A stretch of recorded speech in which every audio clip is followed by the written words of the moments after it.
어머니의 추억. 지난밤 꿈속에서 진땀을 흘리며 시장안을 누비고 다녔다. 어린 아기를 품에 안고서.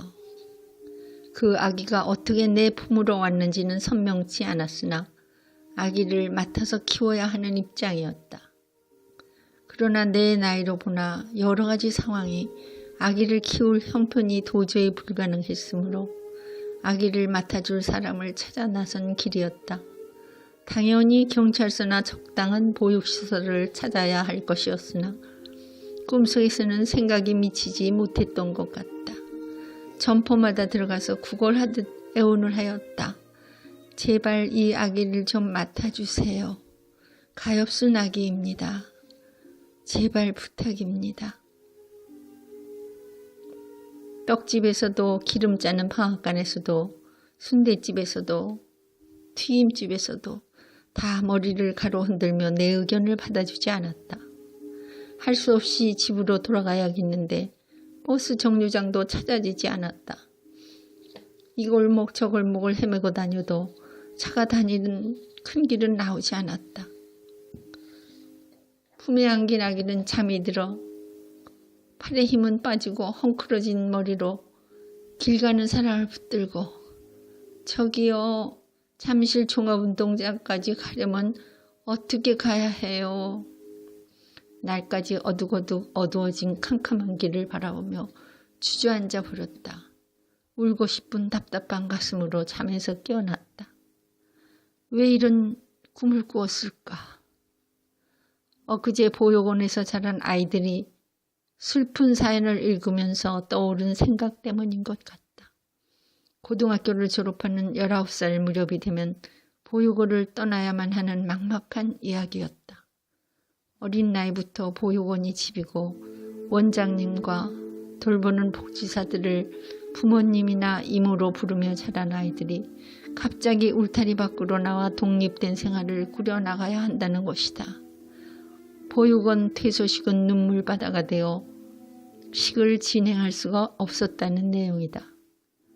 드물게 대학 진학을 하거나 취업을 한 아이들도 있다지만 대부분이 알바로 살아가야 하는 의지가지 없는 뼈 아픈 그 아이들의 현실은 헬조선 운운하며 불만에 쌓인 부모 보호 아래 있는 그 또래 청소년들은 정말 호강 어린 투정이구나 하는 생각을 들게 했다.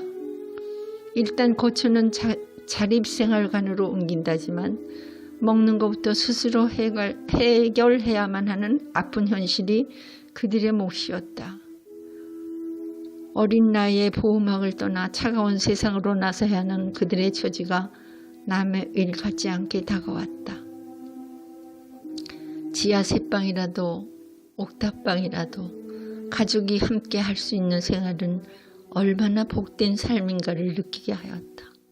고아들에게 가장 큰 행운은 입양되어 가는 것이라는 말이 새삼 실감이 되었다.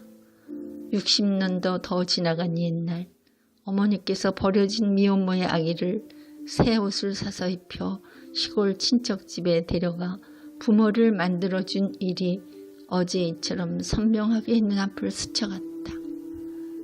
내가 중학교 2학년 때 창신동 산꼭대기 집에서 새를 살며 자취생활을 할 때였다. 엄마의 친정 먼 친척 집이었는데 새방은 화장실 바로 앞 문간방이었다. 손바닥만한 마당에는 온종일 햇빛 한 뼘 구경할 수 없는 울퉁불퉁한 시멘트가 입혀져 있었다. 당연히 마당에는 수도가 없어 언덕 아래 공동수도로 물을 길어와야 했지만 인심후한 주인 아주머니가 가끔 구수한 국도 한 그릇 갖다 주시고 여린 몸으로 물 길어 나르는 우리 자매를 안쓰러워하시면서 당신 집 물 깃는 김에 우리 쓸물도 길어다 주시곤 하였다. 비슷비슷한 옹졸한 집들이 모여 있었는데 우리 옆집에 새를 사는 미혼모의 아기가 있었다. 아마도 그 미혼모는 유흥업소에 나가는 것 같았고 낮에는 아기를 돌보다가 저녁 시간에 일을 나가는 딱한 사정의 어린 엄마였을 것이다. 시골집에서 생활하시는 엄마는 우리 자매가 걱정되어 자주 우리들 찻집방에 들르셨는데 그때 아기의 딱한 사정을 알게 되면서 입양을 추천하셨던 것 같았다. 입양이랄 것도 없이 아기를 도저히 키울 수 없는 어린 엄마는 그저 밥이나 줄이지 않는 집에 보냈으면 하는 바람을 갖고 있었던 것 같았다. 전쟁통에 우리 식구가 내려가 살던 시골집은 고향마을 남시 집성촌이었다.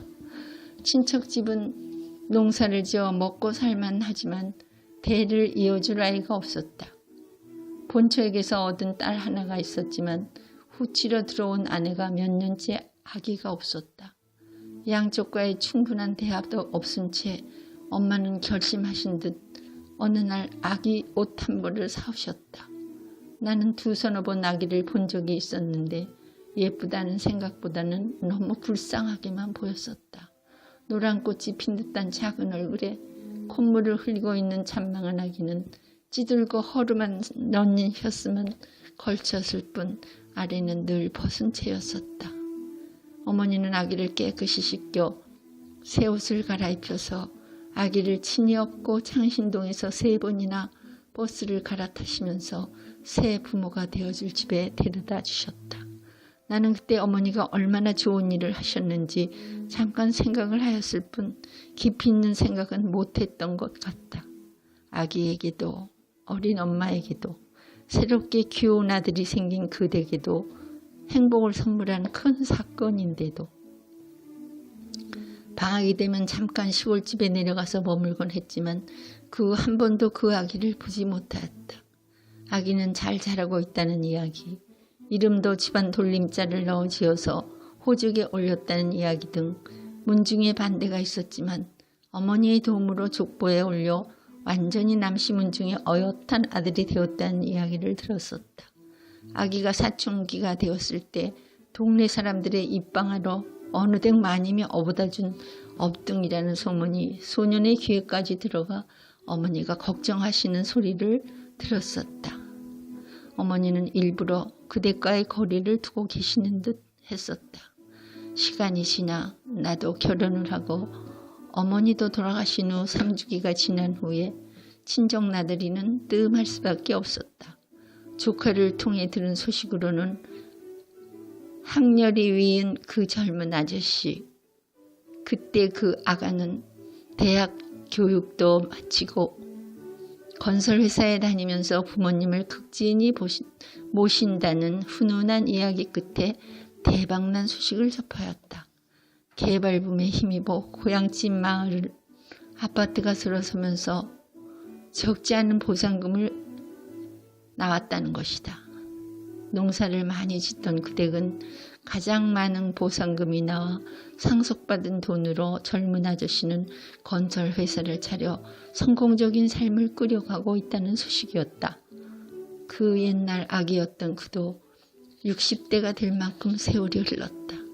지금 왕래가 있는 사이는 아니지만 들려오는 소식으로는 자식들도 공부를 잘해 모두 명문대를 졸업하고 모범적인 사회생활을 하고 있다는 것이다. 혈연을 넘어 한 사람의 역사를 새로 쓸 수 있게 만들어준 어머니는 생명의 존엄을 지켜내신 귀한 일을 실천하신 것이다. 가장 없이 혼자 힘으로 자식들을 키워내야 했던 어머니는 부드럽고 따뜻하기보다는 엄하고 무서운 분이셨다. 자식들과 친구같이 지내셨다면 호랑이 마님이라는 호칭 대신 다정한 할머니라는 인상을 이웃들에게 심어주셨더라면 어머니 자신도 덜 외로우셨을 터인데 몸에 익숙하지 않은 밭농사를 즐겁게 지으셨던 것은 씨 뿌려 싹 틔운 새 생명이 자라나는 환희를 벗삼아 어머니가 살아가는 힘이 아니었을까. 가슴속 깊은 곳에 사랑을 저장해 놓으시고서